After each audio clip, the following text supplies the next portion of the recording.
Right, so today I want to share with you something that is critical, something that is strategic as a young entrepreneur starting a business and setting out.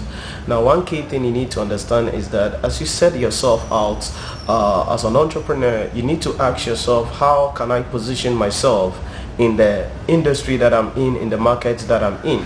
Because 9 out of 10, whatever you want to do, it's already been done by an organization which is bigger than you, or by an organization that has some experience, that has some expertise, that has some leverage already in the marketplace. So what you want to do at the initial stage of your business, immediately the first day you want to start your business, is to find out how you can position yourself in the market that you are in.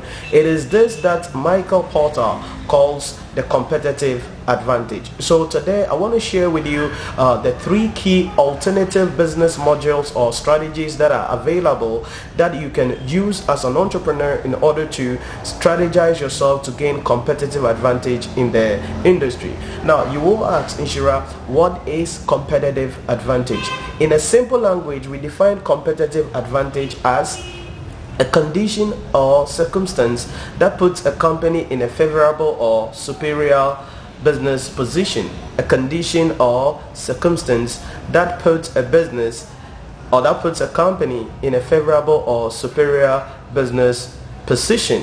Okay, now this definition is from Oxford Languages, and that is what it means. So what do you have to do in order to put your business, put your company, put your product in a strategic position or in a favorable position so that you become superior in the marketplace? Now, these strategies that I want to share with you today, like I said, is what is called in strategic management or corporate strategic management as the Porter's generic model. Now, according to Michael Porter, for a business to gain competitive advantage, there are 3 choices available that a business can use. Now, you will ask me, Nhyira, why do I need a competitive advantage? Why do I need a superior edge? Why do I need to be in a position at the expense of my competitors? Because that is very important. You cannot be profitable being like what everybody is. You cannot be profitable doing what everybody else is doing.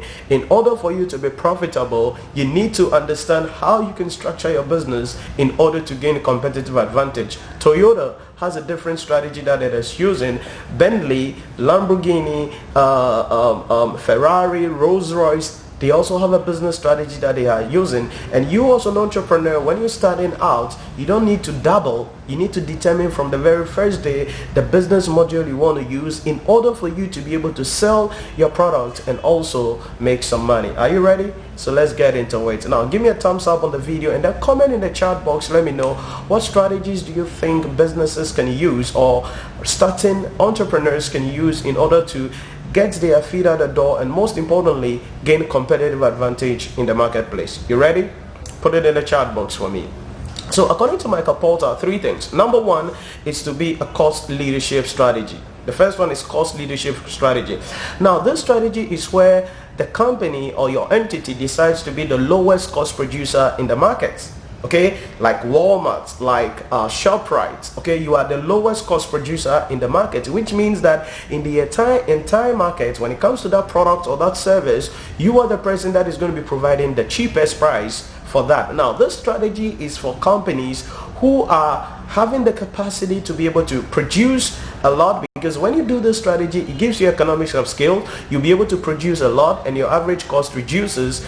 And then one thing you must also understand is that once you're adopting this strategy, it means you're going to be reaching the masses, which means you have to build capacity for after sales services. You have to build capacity for dealing with other issues and other challenges that will come as a result of having this large number of customers or clients in that place. Toyota, Kia, Honda, and some of these companies use the cost leadership module. Why is that? Because they produce their cars, they produce their automobile, and they give it or they sell it to communities, countries, and places where people have marginal revenue, marginal disposable income, but want some vehicles. So that is the cost leadership strategy. So in the introduction stage, or as you're starting a business, do you want to be the lowest cost producer in the marketplace? Like I said, this gives you a competitive edge. You'll be able to attract a large number of populace or potential customers who will be willing to buy your product because they are price sensitive. That is the first strategy. The second strategy that is there is called the differential strategy.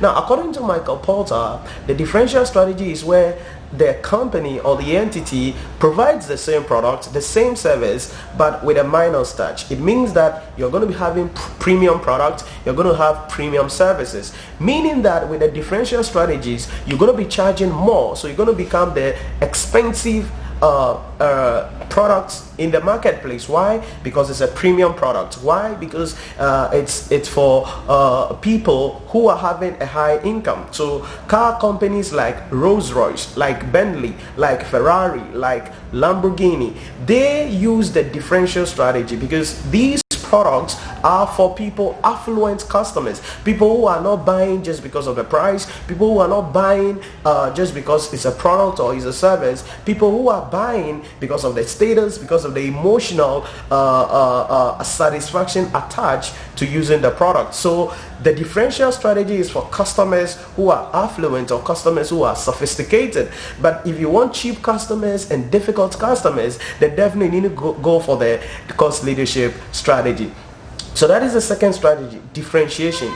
So in the marketplace, what you want to do is, if this is the strategy that you want to do, what you want to implement or do is, you decide you're going to render the same product, render the same service, but you're going to add something to it. You're going to build the product in such a way that you will attract affluent clients, affluent customers. What happens in that circumstance is that because you are charging a higher price for your product, it's a high ticket offer, you're going to have less number of customers to deal with. It means that you're going to be selling your product to just a selected number of people, a selected class of people, but you're still going to be making profit because Bentley, Ferrari, Lamborghini, Rolls-Royce, they make huge amount of profit during the for the year end or at the end of the year. Why? Because even though they are producing less, they are producing to a less number of people, they are still maximizing and making profit. So cost leadership, you're going to be the lowest producer in the market, the lowest price person in the market, and you're going to be attracting a lot of people, sell to a lot of people, make some money. Or you want to be a differentiation where in the marketplace you're going to provide premium products, premium services at a premium price. So you got to choose which one do you want to go for. But Michael Porter said that, hey, listen, yes, you can be a cost leader, but to be a cost leader, it is for the big guys because the cost you're going to be involving in maintaining this cost leadership strategy, it's difficult. You can decide to also be a premium, but in the entire marketplace, if you want to be a premium at the initial stages, it's going to be difficult. So Michael Porter said that there is also a third strategy that is called the focus strategy. Now, the focus strategy is where in the entire market, you're going to concentrate on a niche or a segment of the market, a niche or a segment of the market. And in that niche or segment, you decide to be a cost leader or a differentiation strategy.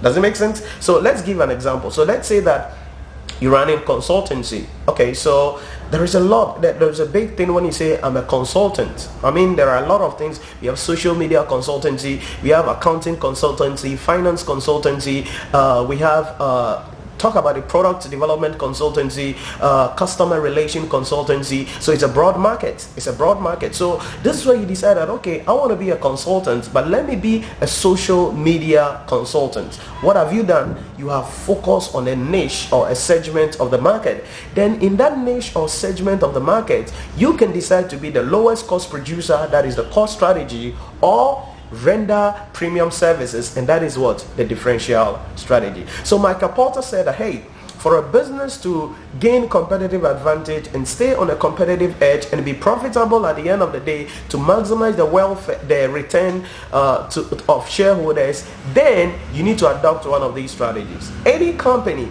that is not either a cost leader, that is not differentiation, or that is not focused and being cost leader or cost differentiation is setting itself up for failure, because you don't double.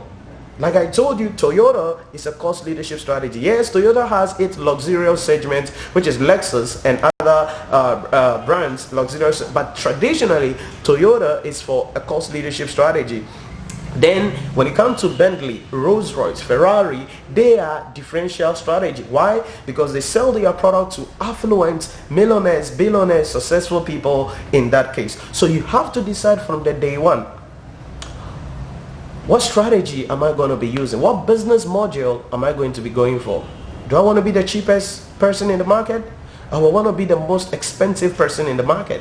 Now, one is not better than the other, but you need to assess the advantages and disadvantages of each of these strategies in order for you to increase your chances of actually becoming successful. If not, you're going to start your business, but the business will fail at the initial stages. If not, you're going to start your business and you cannot implement any strategy that will be able to take the business to the next level. If not, you're going to start a business, but before you realize, the business has collapsed. So let me know, which of these three strategies, which of these three business modules you're going to be using. Now, in case you've already started your business and you have not even sat down to think about these, then I would want you to just roll back and then call your team if you have one and sit down and find out, what do you want to do in the market? You want to be the cheapest person, or you want to be the best or the premium? You want to sell to a lot of people, or you want to sell to a selected few people? It all depends on your goal. It all depends on your objective. It all depends on what you want to achieve as an individual for your business. But the key thing is this: you've got to have competitive advantage, and to have that, you need to select one of these three strategies. So thank you very much for joining this discussion. Make sure you subscribe to the channel and comment below with any other topics that you want to see more on the channel. I'll see you again in the broadcast. Take care.